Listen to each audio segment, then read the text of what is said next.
Hello Ram fan, my name is Jeff Garner. Welcome to this week's edition of Inside Cleveland Rams Football with head coach Scott Riley. As always, I'm joined by the head coach of the Rams. Scott, welcome. Thank you. Glad to have you. Let's get right to it, Coach. Another tough loss this week, this time on the road. Rams traveled to Fayetteville to Terry Sanford, fell to the Bulldogs 48-25, dropped us to 2-3 overall. Talk to us a little bit about the game. Yeah, there's never a good loss, but I feel like the team played a lot better than they had the week before and definitely showed signs of improvement both offensive and defensively. So there's something to grow upon. Right. Tell the kids after the game not to panic. We were 2-3 at this point last year and rattled off 8 straight wins. So we play a tough non-conference on purpose to get us prepared for what it's going to be like in the playoffs. We'd rather find our shortcomings now than find them at the end of the year and not be able to do anything about it. So now we know what we need to work on. We can go to work on it and get those things fixed before we get into conference play, which is the real regular season. Yes, the season, the playoffs. Yes. Right. So. Well, I don't know about you, but I thought the Bulldog quarterback, Christian Jane, he's a big guy, 6'4", 175, just a junior. I thought he was one of the best, if not maybe the best that we've seen this year. Talk to us a little bit about that quarterback play. Yeah, very, very good. He does a good job of spreading the ball around, getting the ball to his twin brother out on the outside.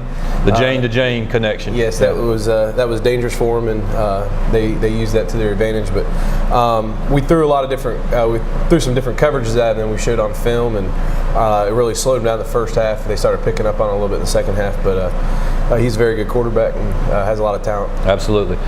Something I've always just personally wondered, he's a lefty. Do you prepare differently for a lefty? I mean, do the coverages different, or are the rushes different? It really depends on the quarterback. Yeah.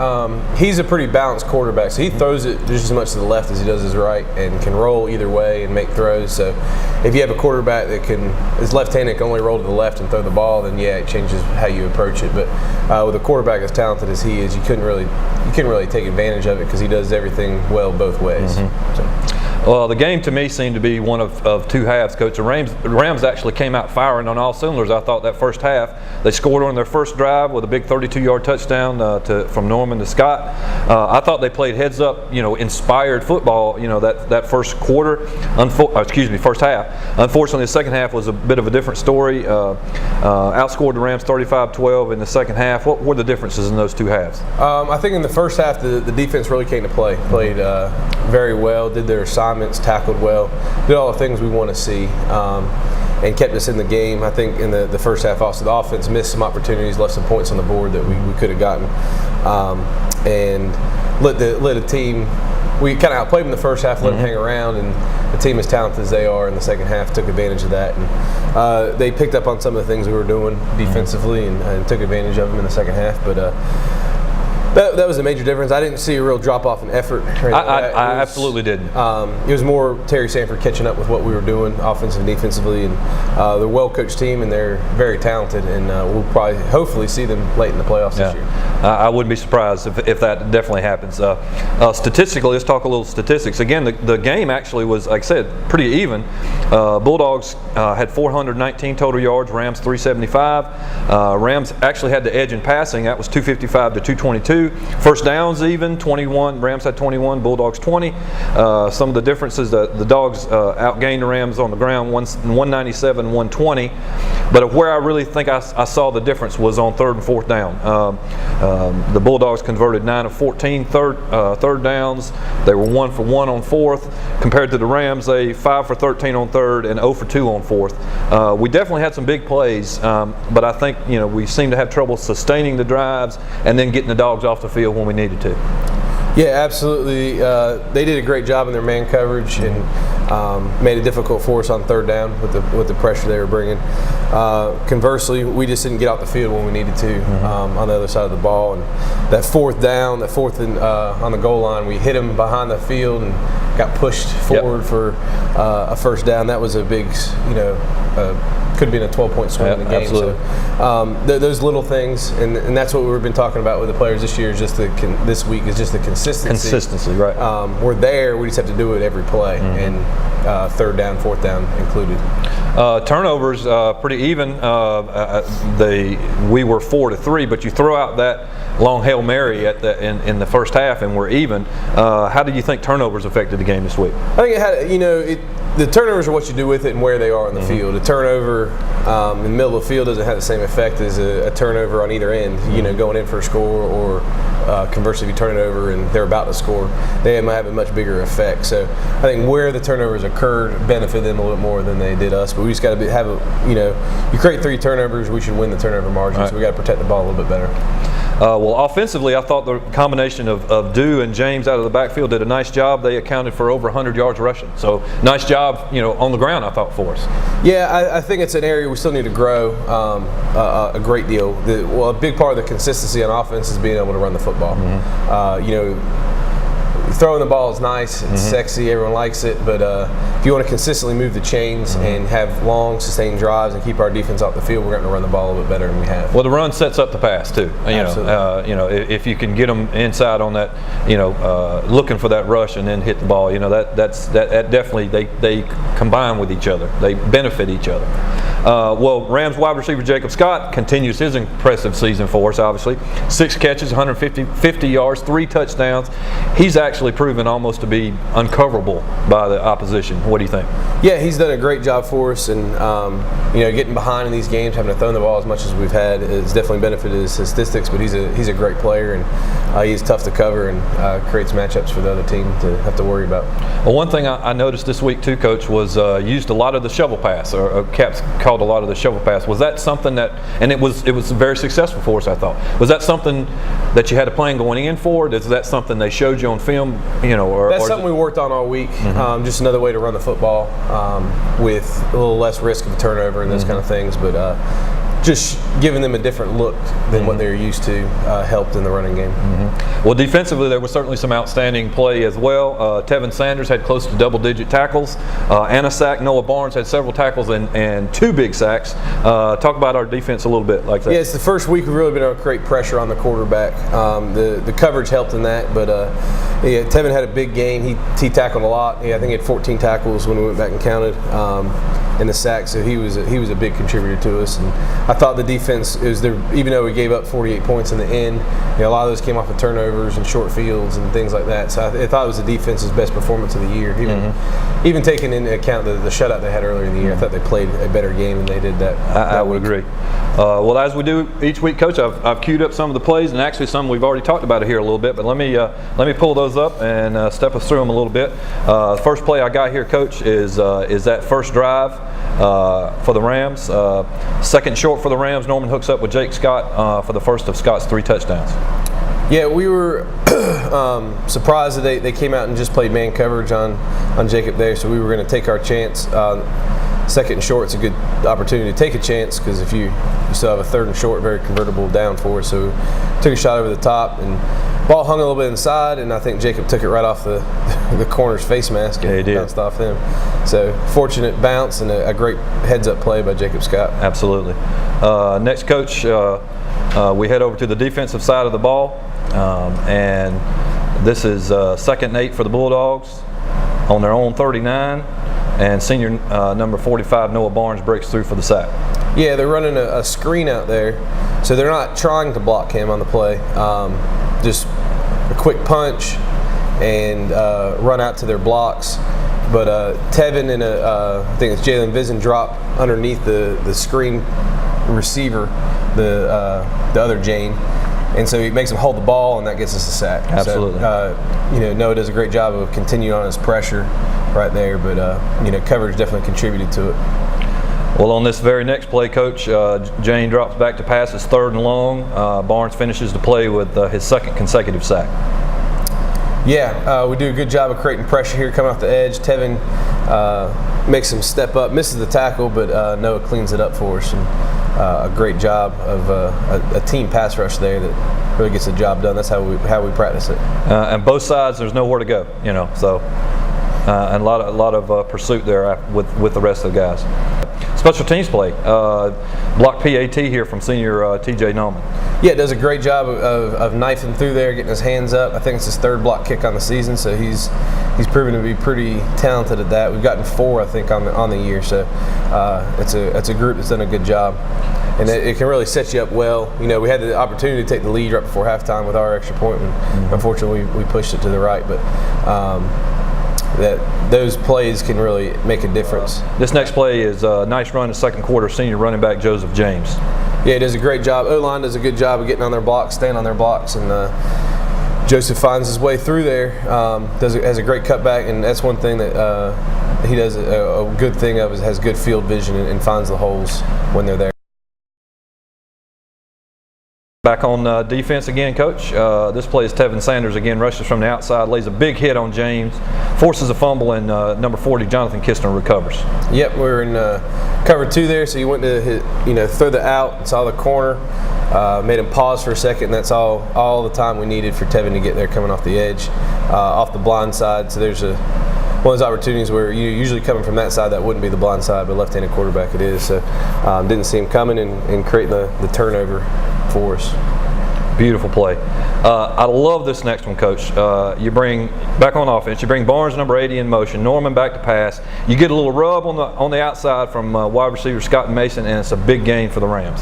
Yeah, great play. We ran the same play in the first half and just failed to execute. We didn't run the right route. We didn't look the right way to throw the football. So those are some of the points that we left on the board, in the first half. But executed, made the adjustments at halftime, and does a great job with the man beater right there. Absolutely, love that play.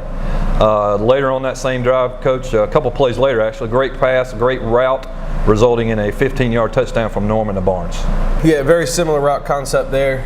This time we beat him on the slant, and it's a tough route to cover when they're in man coverage, and he does a great job of getting his hands on the ball and getting in the end zone. A couple more, Coach. This one back on the defense. I pulled this one because it's simply, I thought it was just a great individual defensive play made by Kistner from the middle linebacker spot. Sheds the block and then makes a textbook tackle on a Bulldog running back. Yeah, does a great job there. One thing we work a lot on is block destruction. He does a good job of shedding the block and getting low on the tackle and running through the thighs like we teach. Last but not least, Coach, beautiful touchdown pass from Norman to Scott. This time 29 yards, spectacular over-the-shoulder catch from Scott with the defender all over him. Yeah, great throw. It's a 50-yard bomb in the air and placed perfectly, and Jacob Scott does what he does, and that's catch the football. Mm-hmm. Just a great throw, perfect, only where Scott could get it, and again, just a fantastic catch. All right, thanks, Coach. All right, well, before we get into next week's game, Coach, let's talk about our weekly awards. Who you got for us this week? The Offensive Player of the Week goes to James Martinez, playing left tackle for us. He did a great job, graded out, I think, 91%. Awesome. So, big game for him, and that's real important in going forward, getting the O-line where we need it to be and improving the run game. So he's a good senior leader on that side of the ball. Great choice, yes. Defense Player of the game was fairly easy. Tevin with 14 tackles and a sack, and I think 3 tackles for loss. He was a beast. He was everywhere. Yes. Hurt his knee on that sack. Right. Didn't let it affect him, came back, and it seemed like anything that busted, he was playing outside linebacker, but really playing safety for us. He seemed to run it down and catch it from behind several times, so make a team rehuddle is a good way to slow him down. And he did a great job for us doing that. Great effort. Special Teams Player of the Week goes to Wyatt Covey for his onside kicks. He left the one short, but the other ones were. I was going to say, yeah, absolutely. I mean, perfect, absolute perfection. Yeah, couldn't have been any better kicks, and that's something in the summer he really struggled with, and he's really gone to work on that. That's one thing we want our whole team to do. You have a weakness, don't ignore it, don't shy away from it and say, well, I can't do that, let someone else do the onside kicks. He went to work on it, and now his kicks are we've gotten 4 in the last 2 games. So I love it's getting the perfect bounce. I mean, and I know that's nothing that I know about. I have no idea what a kicker goes through, but to see some of the technique and how that ball reacts, I mean, it was perfect. Yeah, he does a great job with that, and so he's a Special Teams Player of the Week. And I do see him. I mean, when I come up, I mean, he's out on the field. I see him. He's out there. He's out there. Yeah, all 3 of our kickers do an unbelievable job and work incredibly hard, stay the whole practice. And, right. Everyone else working a bunch of things. They're just working at kicking, so they get pretty good at it. The Trenches Player of the Week goes to Noah Barnes. The 2 consecutive sacks. That whole series, he had a 3 tackle series. It was a 3 and out for us, and that was big. And he's playing much better now, and hopefully continues that through conference play. Need that leadership from him. Yeah. And then the Program Player of the Week goes to Caleb Joyner, who's a backup receiver for us, but teacher email me what a joy he is to have in class, and he's a leader in the classroom, and just how blessed she felt to have him in class, and that's the things we want to hear from our teachers. So love that. He's the program player of the week, doing the right things outside of the football field. Well, Coach, as we do each week, I like to have an interview with either a player or a coach. We've done a couple of coaches here in the past couple of weeks. This time I took the opportunity to talk to Jacob Scott. Again, he's just been doing a fantastic job for you offensively. Catches, touchdowns. He just seems to be doing a lot of it for us. We've already talked about him a little bit already this week, but what is it about Jacob that makes him special? He's a real hard worker, and that's where it all starts. You know, the growth we've seen over him in 4 years since he's been here has been unbelievable. He puts in the effort that it takes to be great on Friday night. Everyone sees the glory that comes from that, all the catches, all the touchdowns, and that takes work. But he put in a lot of work to be here and to get where he is. And he had the collarbone injury in the off season. Did a great job of running and doing the things that he was allowed to do as quickly as he could, and getting back in shape and being excellent when the season turned around. So it's really an effort thing for him, and he has the work ethic, and hopefully that will spread absolutely like wildfire, and we'll have more Jacob Scotts in the future. Well, like I said, I had the opportunity to talk to him, Coach, and Ram Fam, take a look at that. We'll be back in just a minute. Hey Ram Fam, this is Jeff Garner. I'm here with senior wide receiver Jacob Scott. Jacob, thank you for being here, buddy. I appreciate it. Let me throw a little statistics here at you, bud. 33 catches, 661 yards. You're averaging 20 yards a catch, 132 yards a game, 10 touchdowns on the year. Quite a year. Did you expect to be on this type of pace at this point in the season? I knew I was gonna have a good season. I worked really hard in the off season, but I didn't expect to have a season this good so far. So far to end. Yeah, so, it's been great, man. Yeah. What do you attribute this kind of level of success to? I know you do a lot of work off season and during the season, but what do you attribute this to? Well, I worked really hard on weightlifting. Every Thursday we had weighted vests and all that. And I went to track after that, and I worked with a trainer a little bit. And Coach Katz really pushed me hard to go to track every day. And he's offensive coordinator, so makes a difference. Yeah, that track experience, track work definitely makes a difference. Well, let's talk about background a little bit. You always lived in the area? Are you from here? I was born in Lumberton, I'm Lumbee. So okay. And then I moved here when I was like 3 or 4, and I lived in Johnson County ever since then. So. Sweet. Okay. Yeah. So brothers, sisters? I got 3 brothers and 1 sister. I got 2 brothers at Cleveland High. I got one, he's Caleb, he's 16. And I got another one, he's Isaiah, he's 14. And I got my other brother, he's in 7th grade. His name is Jeremiah, he's 12. And I have my little sister, she's 5. Is the little one at Cleveland Middle? Oh, yes, sir. Yeah, Jeremiah, he's at cool. Cleveland Middle. Well, how about hobbies, interests outside of football? Obviously, football is a big, it does well for you, but what kind of other things do you like to do? Well, me and my friends go to play basketball sometimes, and sometimes I go fishing every once in a while. Oh yeah? Like to get outdoorsman here a little bit, huh? Yeah. Cool. So how about school? Favorite subject in school? What do you like here? I like history the best because it's just more interesting to learn about because it actually happened, stuff like that. And the rest of them I don't really care. Well, science is alright, but the rest of them I don't care about at all. So history's the one. Yeah, I hear you. Okay. Yeah. So let's back to football a little bit. When did you start? Have you played all your life? Is it Pee Wee and Pop Warner and that kind of thing? Yeah, I used to watch NFL in college on TV all the time, and my mom finally signed me up 5th grade for Clayton Civitan. I've been playing ever since then. So is football is that your favorite? Other sports you play, like I said, you see a little basketball on the side or whatever. But my football's it. Yeah, that's it. Awesome. Yeah. Okay.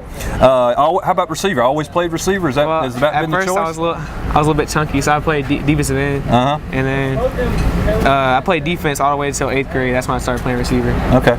So yeah. So tell me. Obviously, I'm sure you got some heroes, favorite athlete, that kind of thing. I like a lot of teams, a lot of players, but my favorite receiver is probably Odell. I like his energy and the way he's aggressive when he plays, and every time he catches the ball, it's always a big play after the catch. And I just like watching him. Well, I know conference title, state title, all those kind of things are team goals. But how about personal goals? Have you set any personal goals for yourself? I always want to go play Division I football. Awesome. So that's my goal right now. Because I always watch the games. I just always knew I wanted to play Division I. Mm-hmm. So how about plans after graduation? This year's going to be over with before you know it, believe it or not. Yeah. So you thought about afterwards? I know I want to play football in college, so that's all I know right now. Mm-hmm. I don't really know what I want to major in. That, so. Yeah. So one last question. Finish the sentence. Jacob Scott. In 10 years, I will be successful. There you go. I believe that. Right. I believe that. Hey, thanks a lot. Good to see you. Appreciate it. Great season so far. Let's keep it going. Yes, sir. All right, Ram fam. Hope you enjoyed that. Back to you. Okay, Coach, we're back. Ram fam, hope you enjoyed that. Speaking with Jacob Scott. Well, Coach, it's the Rams' last game before heading into conference play. It's against the Vikings of South Granville High School. It is at home here at Rams Field. This is also the Vikings' last game before heading into conference play as well. Vikings are a 2A team. They're out of Creedmoor and out of the North Carolina 2A conference, bringing an overall record of 4-1. They just dropped their, they dropped their first game of the season at Rocky Mount, but since then, 4-game win streak. What can we expect out of the Vikings this week? They're a very talented team. I know they're a 2A team, but can't take that. Throw that out. They've played nothing but 3A schools and are 4-1. Mm-hmm. They lost to the defending state champions Rocky Mount week 1. Then they beat Chapel Hill, Webb, and then Fike last week. So they've rattled off a bunch of wins in a row, and they're a very talented team. Yes, they are. Much improved from where they were last year when we played them. Mm-hmm. A lot of new faces out there, and they got a great D-line that'll be formidable for us to deal with. And but yeah, they're a very good team, and I expect to see them late in December playing in the 2A playoffs. They're a talented team.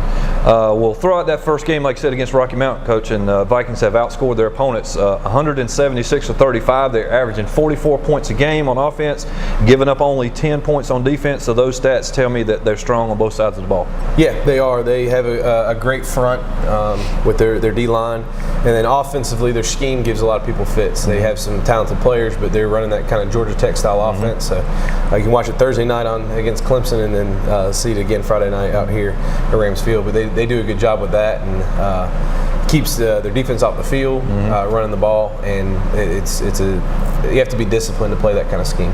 Well, specifically, like I said, I do think the Vikings, they definitely prefer to run the ball. They're averaging close to 300 yards a game on the ground, less than 100 through the air.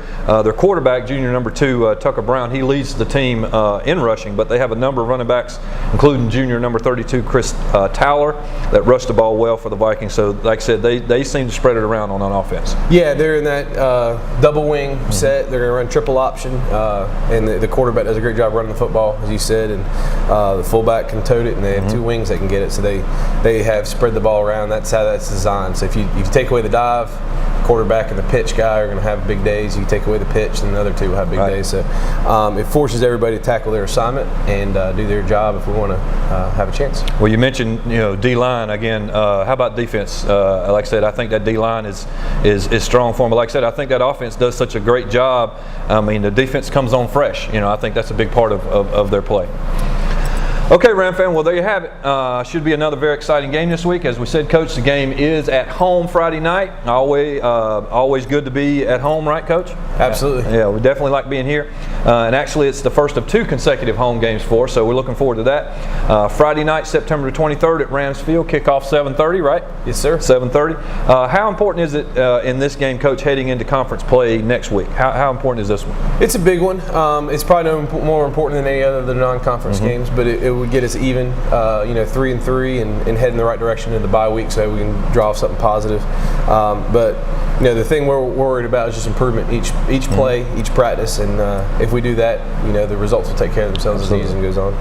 Well, as always, Coach, I'm sure you agree. We definitely need the Ram fam there. It makes a huge difference for Ram fam when you're in the house, attendance, you're rocking those stands on Friday night. It definitely makes a difference for coaches, players all around, doesn't it, Coach? Yeah, it's just a more exciting atmosphere, and you get more excited the better you play. play. So it's good to have you guys out there. Well, we'll certainly be here next week, Coach, like we are every week. We'll be right here with coverage, highlights of the game. Thank you for your time again, Coach, this week. Any final comments for us? Nope. Just look forward to seeing everybody Friday night. Great. Coach, well, hopefully we'll bring us a W. We'll get back to even on that record, heading into conference play. Ram fam, again, we need you there. 7:30 Friday night here at Rams Field. And as always, go Rams.